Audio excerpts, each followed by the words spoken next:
Assalomu alaykum okalar. Bugun yana bir haqiqatga qo'chqorcha berganmiz. Ko'rishinglar mumkin. Xudo xolasa semiz. Kimga shunaqa qo'chqorlar kerak bo'ladigan bo'lsa, bemalol bizga murojaat qilaverasizlar. Bizda barcha turdagi semiz qo'chqorlarimiz bor okalar. Bu qo'chqorimizni inshaalloh Xudo xolasa Axskentga chiqib, so'yib, maydalab beradigan bo'lganmiz. Hunarlaringni ko'rib qo'yaychi.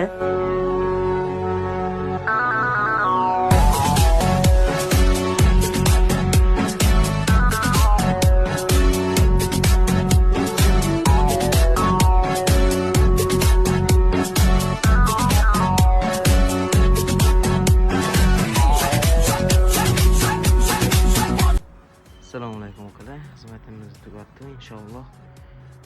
Qo'chqor go'shtlari zo'r chiqdi Xudo xolasa. Kimga shunaqa xizmatlar kerak bo'ladigan bo'lsa, bemalol bizga murojaat qilaverasizlar. Bizda barcha turdagi semiz qo'chqorlarimiz bor okalar.